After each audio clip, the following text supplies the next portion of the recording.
अस्सलाम वालेकुम नाज़रीन कराम, खालिद अज़ीज़ हाज़िर है। आज इतवार का दिन है, 25 तारीख़ है फरवरी की और शाम का वक्त है। आज की कुछ अहम ख़बरों के ऊपर बात करते हैं और उसके ऊपर अपना तज्ज़िया भी पेश करते हैं। पहली ख़बर तो ये है कि सिंध वालों को मुबारक हो कि वहाँ पर आज स्पीकर का इंतखाब हो चुका है। और देखिए, वैसे आप कितने खुशकिस्मत लोग हैं। पहले कायम अली शाह, फिर मुराद अली शाह, इस बार फिर मुराद अली शाह ही होंगे, और अवैस कादर शाह, ये स्पीकर आपके बन गए हैं। देखिए, आपकी तो मज़े हो गए ना जी। सादात की हुकूमत है आपके सूबे में, तो उम्मीद है कि अच्छा ही रहेगा जैसे कि पहले रहता आया है। कायम अली शाह से शुरू हो जाए 2008 से, और आज 2024 है। आप खुशकिस्मत हैं कि आपको इतने अच्छे हुक्मरान नसीब हो रहे हैं। अच्छा, अगली खबर ये है, बल्कि अगली खबर के साथ, इससे पहले कि इसके साथ एक मुंसलिक और ख़बर भी दे दूं कि MQM ने भी वज़ारत आला के लिए अपना उम्मीदवार खड़ा करने का ऐलान किया है।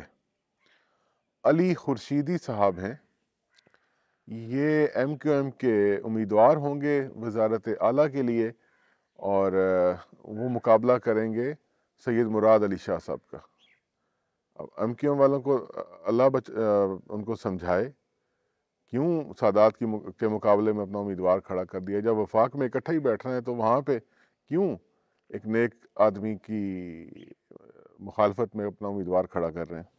अच्छा, अगली खबर की तरफ चलते हैं। 9 या 10 तारीख को 9 या 10 मार्च को सदर पाकिस्तान का इंतखाब होना करार पाया है। मुतवक्के है कि 9 या 10 तारीख को हो जाएगा।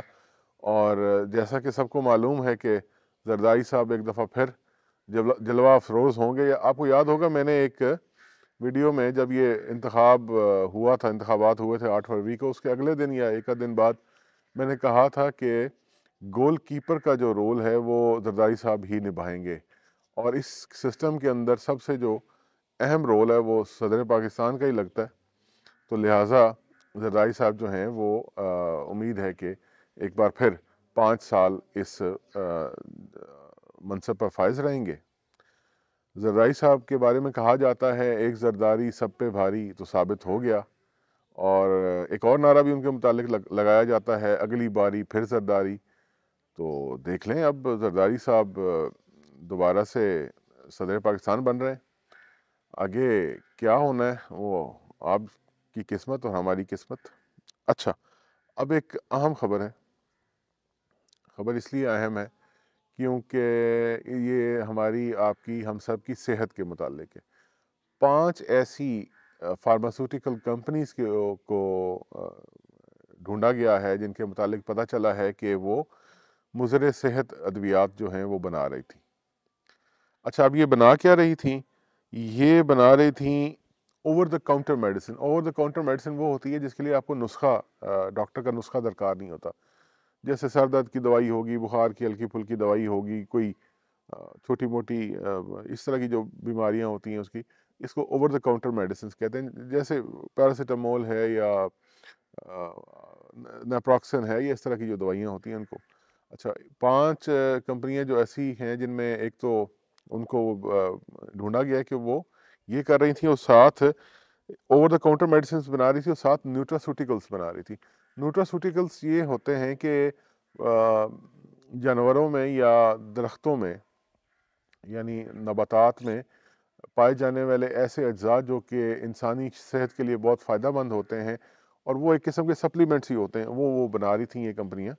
अच्छा, अब इनका मसला क्या हुआ कि ये जो पाकिस्तान फार्मास्यूटिकल मैन्युफैक्चरर एसोसिएशन है, उनके मुताबिक इन कंपनियों का कोई अता पता नहीं है। आप अंदाज़ा करें, मुल्क में अद्वियात बन रही हैं, वो अद्वियात जो इंसान इस्तेमाल करते हैं, और उनके मैन्युफैक्चरर्स का कोई पता नहीं, और वो मार्केट में बिक भी रही हैं। है ना कमाल। ये फैज़ आपको 2008 से 13 के दौरान जो सरकार यहाँ बनी थी, मैं वैसे तो नहीं कह रहा ना एक जरदारी सब पे भारी, ये उसी दौरान एजाज जाखरानी साहब हेल्थ मिनिस्टर थे, اور یہ لاتعداد جو کمپنیوں کو لائسنسز ملے تھے مینوفیکچرنگ کے، یہ مجھے یہ لگتا ہے کہ یہ وہیں سے کہیں اسی زمانے کا فیض ہے جو آج تک جاری ہے۔ اور ڈی جی ہیلتھ پنجاب کا کہنا ہے، محمد سہیل ان کا نام ہے، کہ اب ذرا فقرہ سنیے گا، یہ رپورٹڈ فقرہ ہے جو اخبار میں چھپا بھی ہے ڈان میں، کہ ان کمپنیوں کے مالکان سے رابطے کی کوشش کی جا رہی ہے۔